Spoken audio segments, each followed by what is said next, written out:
このお話なんですけども、ゆきこさんという方が小学2年生の12月に体験したものなんですね。はい。はい。で、当時のゆきこさんが持病の喘息と、あと風邪をこじらせたりして、それが重なって毎日毎日ひどい咳に悩まされてたんですよ。うんうん。で、自分の部屋のベッドで横になって眠ることもできなかったんで、夜になると家の1階にある居間のこたつに入ってですね、テーブルに身を突っ伏して体を休めてたんですね。で、そんなある夜のことだったんですけども、その日も家族がみんな寝静まって、ゆきこさんは一人暗い居間にいたんですね。こたつに入って、眠れずに、テーブルに身を突っ伏してずっと咳き込んでたんですよ。しんどいなぁなんてそんな思いながら、ただただ時間が過ぎるのを待ってたんです。で、夜中の1時頃だったそうなんですけど、ガチャン。居間の入り口のドアが静かに開いたんですよ。はい。そこに寝巻き姿のお母さんが立ってるんですね。うん。で、ゆきこさんは、お母さん来てくれたと思って、そっちに向かって、お母ちゃん、しんどいよ、咳き込みながらそうやって言ったんですよね。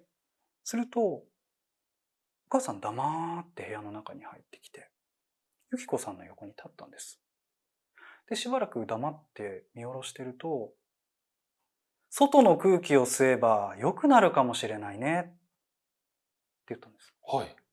で、ゆきこさんをこたつから出して立たせて、お母さんはしゃがんでおんぶを待つような姿勢になったんです。うん。さあ、おいでって言うんですよ。ゆきこさんわけわからなかったんですけど、上下ピンクのパジャマ姿のまま、裸足でお母さんにおぶさったんです。そしたらお母さん立ち上がって、また黙って居間を出て、廊下を突っ切って、玄関の戸を開けて、靴も履かずに外出てったんですよ。靴も履かずに。はい。で、家を出たら、右の方に向かって、どんどん進んでいったんですね。12月の夜ですから、もう外はもう刺すように冷たい空気なんですよ。2、3分も経つと、もうゆきこさんのほっぺたやら、耳やら、もう手足やら、もうかじかんでもう感覚どんどんなくなってきちゃって。で、どこ行くんだろう、どんどん怖くなってきたんですよね。お母さんは何もズンズン進んでいくんで、ゆきこさん怖くなって、お母ちゃんどこ行くのって聞くんですけど、お母さん黙ったまま、ずーっと歩いていくんですね。で、やがて、ゆきこさんがいつも遊んでる六地蔵の前を通り過ぎるんですよ。はい。でその六地蔵っていうのは、地蔵様が6体並んでる。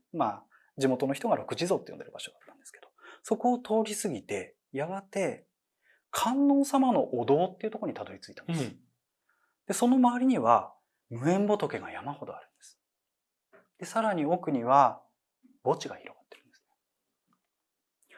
お母さん、その墓地の方になおも進んでいこうとするんで、そこでゆきこさんはもう寒さと怖さの限界を迎えて、お母ちゃんもう嫌だよ、私嫌だよ、もう寒いよ、怖いよ、もう帰りたいよ、お母ちゃんもう本当にもう嫌だよ、勘弁してよ、帰ろうよって。お母さんの背中の上でもうあまりに暴れたんですよ。するとお母さんがピタッと足止めて、墓地の奥の方を見ながら、向こうまで行けば楽になったのにね。そう言ったんですよ。で、きびすを返して、元来た道を戻っていった。はい。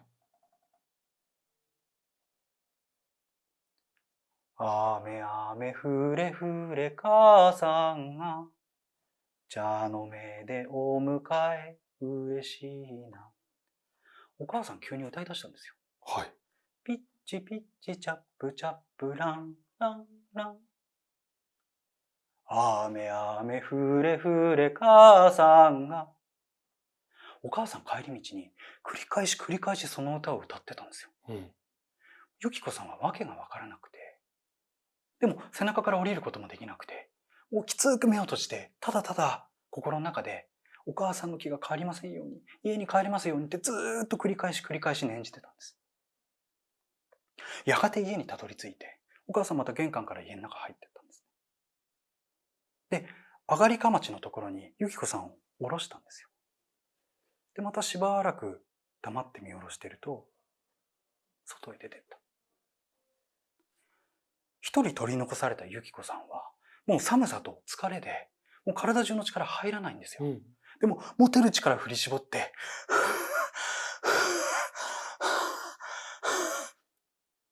冷たい廊下の上を這うように進んでいったんですね。すると、トントントントントントントン、2階から誰か降りてきたんです。お母さんだったんです。ほユキコ、あんた何してんの？どうしたのそんな格好で。裸足じゃないの？あんたどこ行ってたのよ。それ聞いたユキコさん、またわけわかんなくなっちゃったんですよ。お母ちゃんひどいよ。どうしてさっきあんなとこ連れてくのよ。私寒くて怖くて本当に嫌だったんだから。こんな風に言うと、あんた何言ってんの？お母さんずっと2階で寝てたんだよ。玄関の方で音がしたから降りてきたんじゃないの。それを聞いた時にユキコさん、さっきまで自分がおぶさってた相手がお母さんじゃなかったってことが分かったんです。はい。もうその瞬間、涙が溢れてきちゃって。ワンワン廊下で泣き始めたんですね。で、お母さんに連れられて今の方に行って、肩を叩かれながら、朝が来るまでずーっと泣いてたそうなんです。結局、あのお母さんは誰だったんでしょうね。いや、何だったんでしょうね。それは今でもわからないままなんですけど、ユキコさんは、あの日の夜の刺すような冷たい空気と、おんぶされた背中の感触を未だに忘れられない。そんな風におっしゃってました。おんぶというお話でした。ありがとうございました。ありがとうございます。まあね、なんかこう、お母さんの姿をした何者かだったんでしょうけども。そうなんです。